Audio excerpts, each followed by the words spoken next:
Well, it's been a while since I have been here.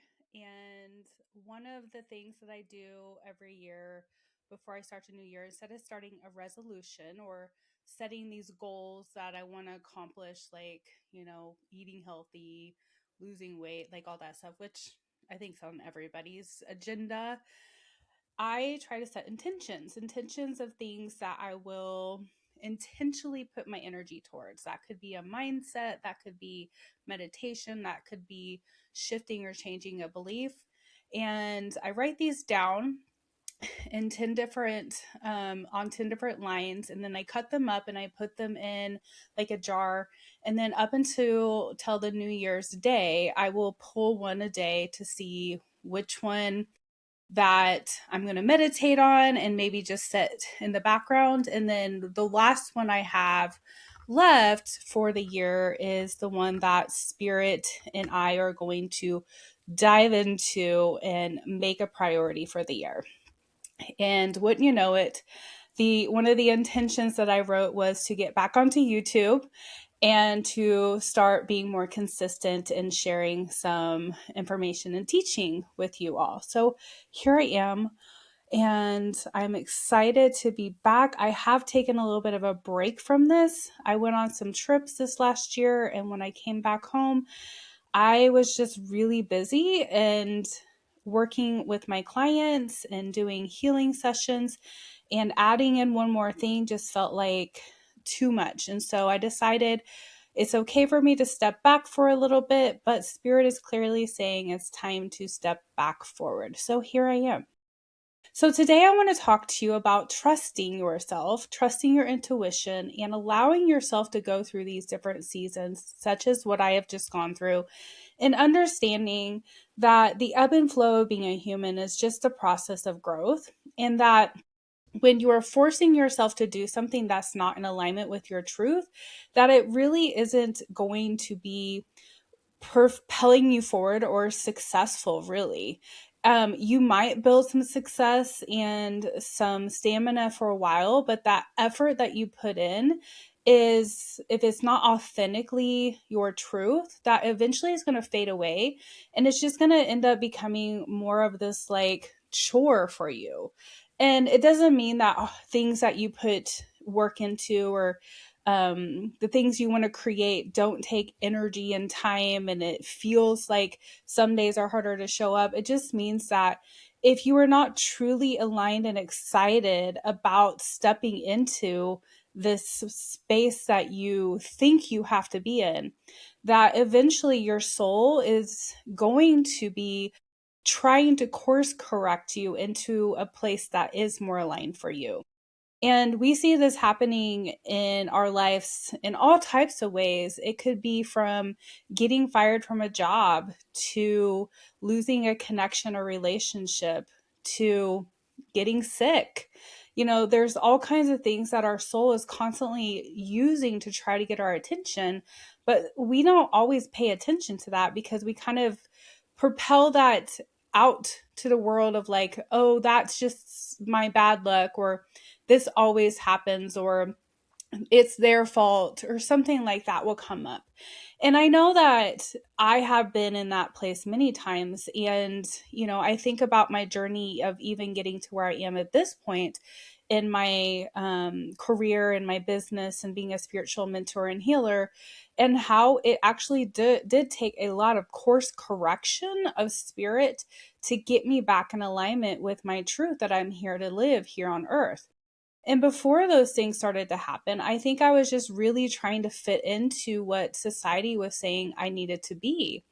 And in ways, I really didn't know I was doing that, because I also felt like I was working in my passion. I was working in the mental health field. I was doing what I loved in many ways, but it still was within this box of what others, like, this is how society wants you to be. It's not necessarily that I had people around me in my life that were like, you have to do this with your life.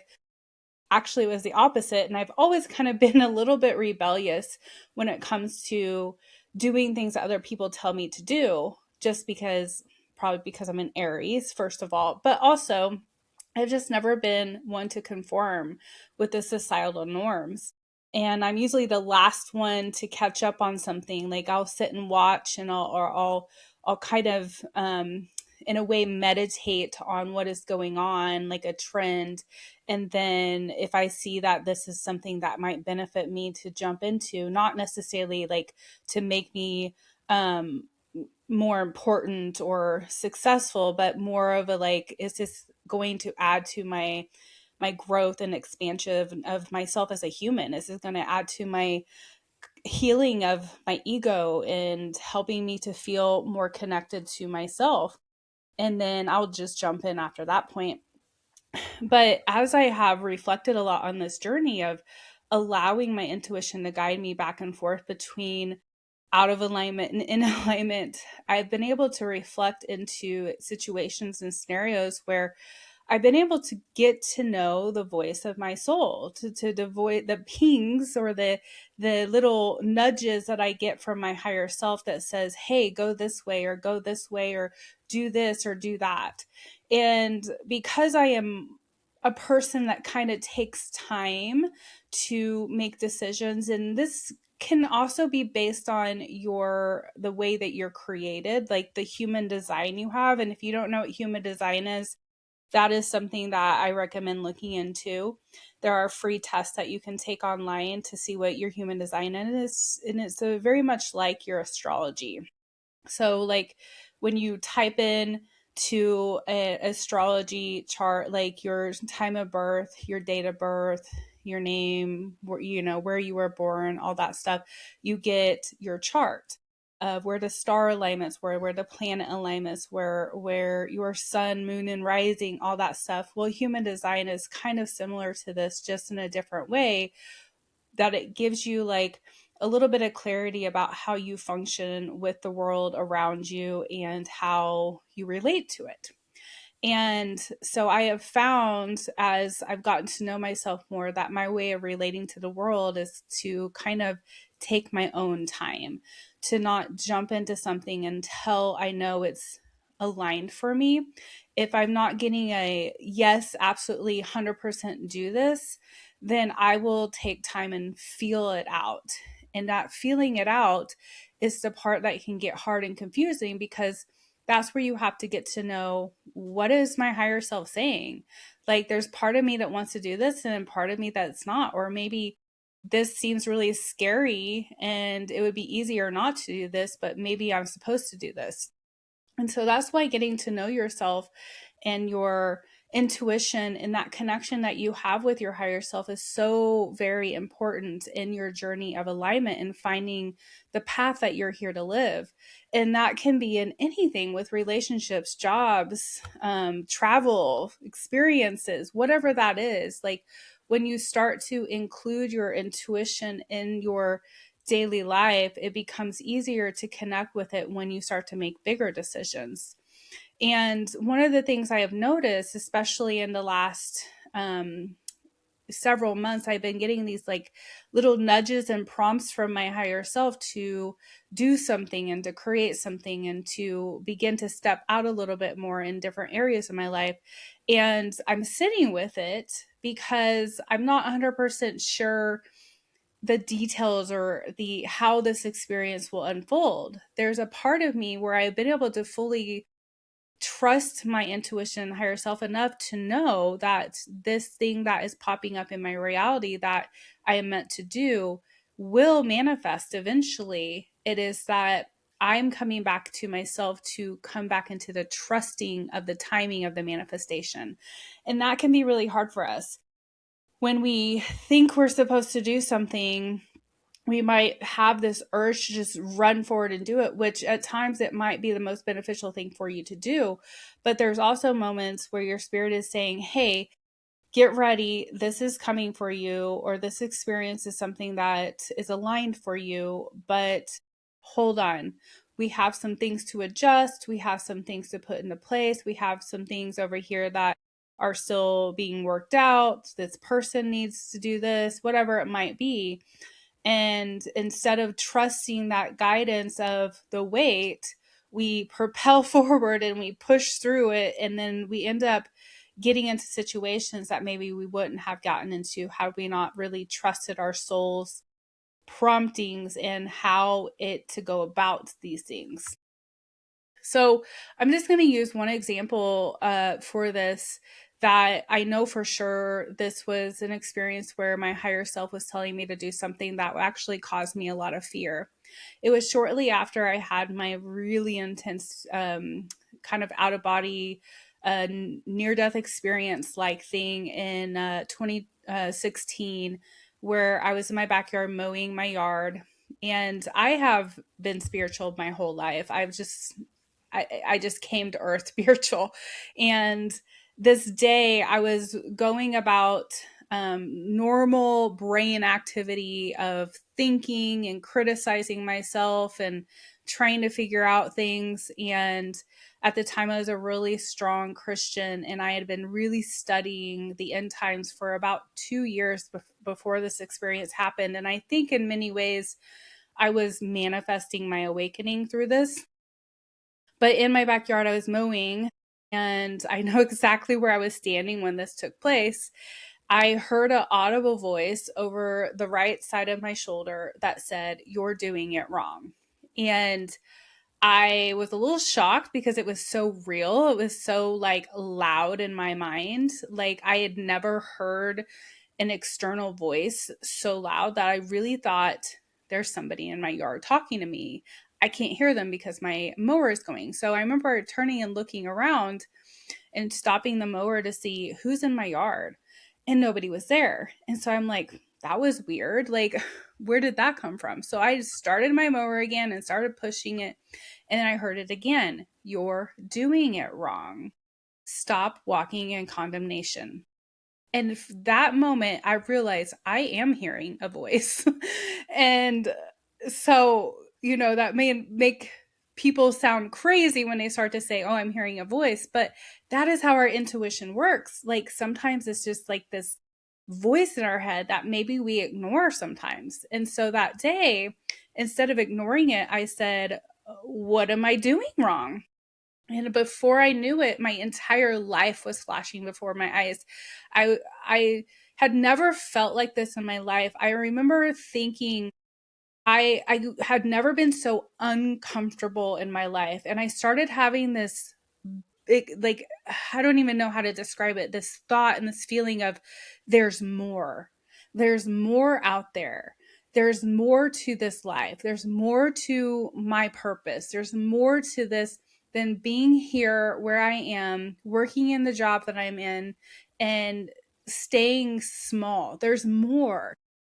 And I started to look at all my life and like the trauma that I experienced and the experiences and how much I had shrunk myself and how I'd fit myself into society and how everything just was an attempt to fit in, really. And I had lost myself in the middle of fitting in. And this voice was coming to tell me, this isn't it. This isn't the way you're supposed to live. You're not here to fit in. You're here to have an experience. You're here to have a soul evolution of growth and expansion. And for me personally, that was to step into this realm of being a spiritual teacher, a spiritual mentor, a guide, a healer. And I knew I was a healer. I knew I was supposed to help people, but I wasn't doing it in the way that my soul was made to do it, that I deep inwardly longed to do. And so I remember that day suddenly having this urge to quit my job, quit going to church, just leave everything behind and shift and change everything. It was like this experience that I it's so hard to explain because it was literally like I died that day and a new version of me arose within a moment. And so after I had this really intense experience, I started to have all these other things in my life, synchronicity and changes that started to happen. And I started to hear that voice even stronger. Like that voice became louder and louder and louder. And I kept hearing this voice say, "Reach out to your dad, reach out to your dad, reach out to your dad." And it was like daily. And it was like, I'd be washing the dishes and I'd hear this voice, reach out to your dad. And I'd be like, no, I'm not doing that. Like, I don't have a connection with my dad. I'm scared to reach out to my dad. I'm afraid of rejection. I'm afraid of connection. I'm afraid of that, even trying. But it just would not stop. And so one day I finally gave into it and said, fine, I'm going to do it. I'm going to reach out. So I text him and I set up a time to go see him. And that day, things started to shift very quickly for me. And I started to reconcile with my dad, who I had not, I mean, we had been in touch. We'd had like holidays together and things like that, but not a really deep, meaningful connection where I could sit down and have a conversation with him. It was always very surface level. And so I started to, you know, create this relationship with my dad that I'd never had before. Like for the very first time in my life, I felt like I had a dad. And that was, gosh, I was 36 at the time. And so there's this feeling of fear that comes along with when our intuition tells us to do something that is scary, because it might push us out of this comfort zone that we've built for ourselves, this box, this life that feels safe. And our intuition might be saying, step out of that for just a second, trust me, trust your higher self, that this is what you are meant to do. And because I started to reach out to my dad within 6 months of reconciling with him, in building a relationship with him, he had called me. I was on a work trip and he called me and let me know that he had been diagnosed with cancer, a terminal cancer. And had I not reached out, I would have missed that moment with him, and it would have been a completely different connection when he called me. And then, I mean, intuitively, I also knew that was going to happen.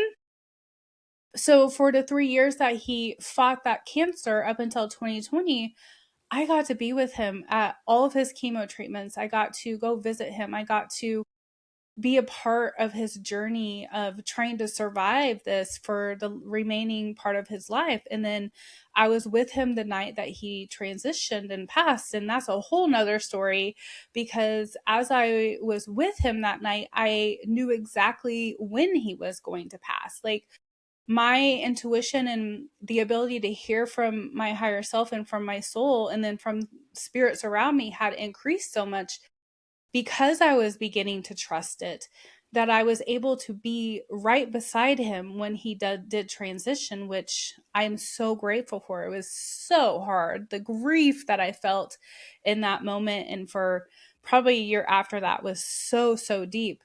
But it changed my life. And now I get to have this really amazing, beautiful connection with my dad's spirit.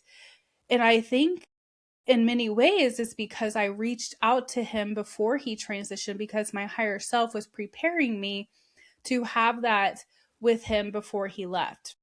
Now my dad is a part of my spirit team that helps me to stay in alignment. He comes in and checks on me. He sends me messages all the time.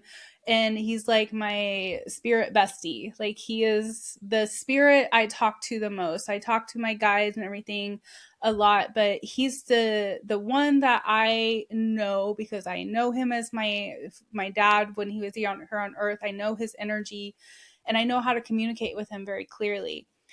So, trusting your intuition when it's scary or when it doesn't make sense or when it feels like, oh God, this isn't going to push me out of my comfort zone, is so important, because you don't know where it's going to lead. You don't know what it's going to add into your life. You don't know what it will take away. And sometimes that's what we're afraid of. We're afraid it's going to take something away from us because, oh, I want to hold on to this because this is my identity, or this is what makes me comfortable, or this is supplying something for me. And really, spirit is trying to move that out of your way, not take it from you, but to shift that into the place it's meant to be for you in your life, and create an opening for something even better to come in. And so as you walk this path of learning to trust yourself, it's through the daily little prompts that you get to know spirit, that you get to know your higher self. And it's through meditation, lots of meditation, being disciplined and creating a time for meditation daily where you get to know your own thoughts, knowing what is going on in your mind. So you can tell the difference between what is my ego thought and what is my spirit. How do I tell the difference? Well, that's through getting to know yourself. So, if you are on this journey and you're starting this new year like me, and you're wanting to step into trusting yourself more and walking the path of alignment to your higher self's purpose, then start small. Start with this. Start with the little prompts. And it may not be this big, loud, boisterous moment in your backyard like I had, but spirit will meet you where you are. All you have to do is ask. When you ask, you receive. That is just how it works. Spirit is not like humans. They're not going to say, oh, no, you're not good enough. We're not going to give you that. We're not going to tell you what to do. We're not going to talk to you. That's not how spirit works. Spirit is loving and has beautiful boundaries and has beautiful connection. And there's nothing that we could ever do to create a barrier between us and their desire to support us. That desire never ends. So, starting this year, maybe step into your alignment by beginning with small little prompts every day of what is my assignment today? What is something Spirit wants to guide me in today? What can I do to bring my life back into alignment with my soul purpose and my life path? And see what happens. By the end of this year, things could completely be different for you. And the amount of growth that you have could be beyond your understanding at this point. So I hope that is helpful for you. If there's any other topics that you would like for me to share in this coming year, please write in the comments below. Even write in comments below just to support me. That would be amazing as I get myself back out there. Like and subscribe to my channel. That would be such a huge blessing to me as well.